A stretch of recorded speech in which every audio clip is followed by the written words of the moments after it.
Good afternoon. I just had a brief meeting a few minutes ago with the President of the Security Council.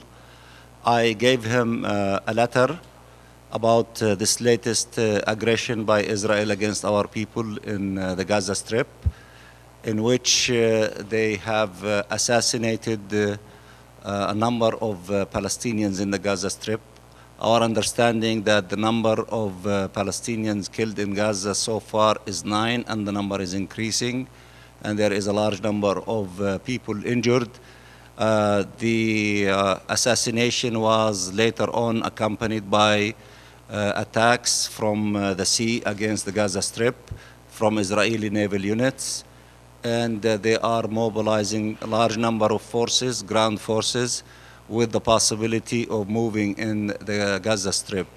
The situation is very explosive. We condemn in the strongest possible terms this latest aggression against our people, and there is no justification whatsoever for assassinating any Palestinian by Israel, the occupying power. Also, I sent a similar letter to the Secretary General and to the President of the General Assembly. I met during just about an hour ago with the President of the General Assembly, and I informed him about these latest provocations and escalation and aggression by the Israeli side. President Abbas condemned in the strongest term this aggression against our people and the assassination of Palestinians in the Gaza Strip, and communicated with the Secretary General of the Arab League, Dr. Nabil Arabi, and requested an emergency meeting of the Council of Arab Ministers. And I understand just a few minutes ago that President Abbas also communicated with the President of Egypt, President Morsi, and we are collaborating with the Egyptian side, and we are requesting a briefing about this aggression in the Security Council. Of course, the Israeli aggression is, as you know, is synchronized at the same time with our efforts of asking the General Assembly to act on our draft resolution on the 29th of this month. They are now opening a war against our people in the Gaza Strip in order really to divert attention from the efforts in the General Assembly and to put us in a situation to put energies and contacts and meetings in the Security Council. But regardless of what their intentions are, we are determined, along with all of our friends, to succeed in our effort of legislating in the General Assembly the change of status of Palestine to an observer state. We started the process along with a committee of Arab ambassadors. We met with the President of the General Assembly a few days ago. We just finished a very successful meeting with the Council of Ambassadors of the African states. Tomorrow we will have a barrage of meetings with the Secretary General, with the President of the Security Council, with the Council of Ambassadors of the GRULAC countries, Latin American and the Caribbean, listening to their ideas and reaction to the text that we put on the table, to take into account whatever is reasonable, and also to seek their endorsement and their support. We will meet with the European Council of Ambassadors next week on Tuesday, and we are now, after I leave you, there is a meeting of the Coordinating Bureau of NAM at 3 o'clock, in which we will repeat the request of support to our effort to see as many countries as possible to support the draft resolution regarding our status.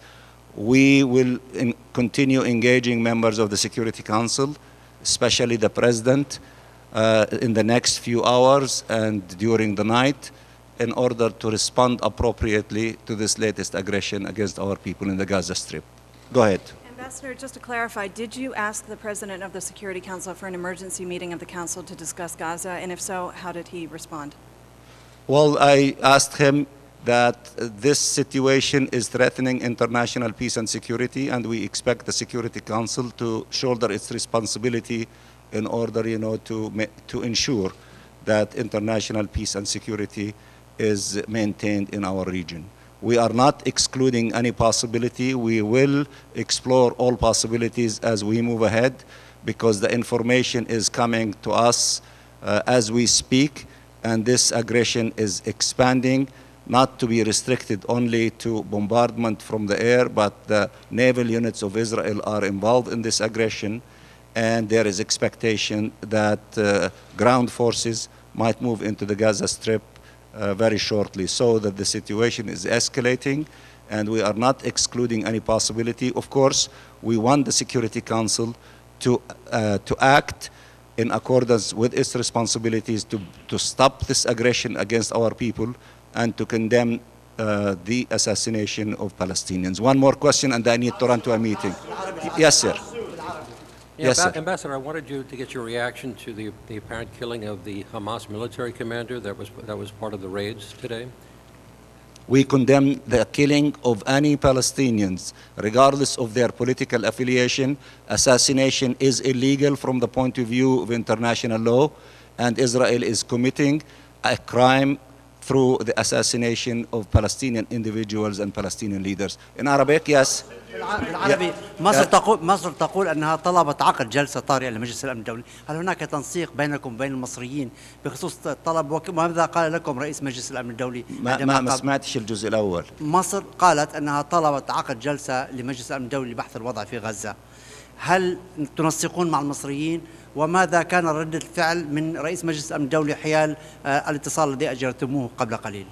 أنا لم أسمع من السفير المصري التفاصيل إذا ما طرح شيئا محدد، ولكن رئيس محمود عباس والرئيس محمد مرسي تكلموا مع بعض قبل قليل، وأنا متأكد أنهم ينسقوا الخطوات من أجل ردع هذا العدوان الذي ندينه وهذه الاغتيالات التي ندينها بأشد الاعتبارات. ونحن نتوقع من مجلس الأمن ونطلب من مجلس الأمن أن يتحمل مسؤوليته بوقف هذا العدوان عن شعبنا وبإدانته، لأن مجلس الأمن هو المعني بحفظ السلم والأمن الدوليين، وما يجري في قطاع غزة الآن وضد الأرض الفلسطينية المحتلة هو عدوان من قبل إسرائيل، وعلى مجلس الأمن أن يتحمل مسؤوليته في وقف هذا العدوان. شكرا جزيلا.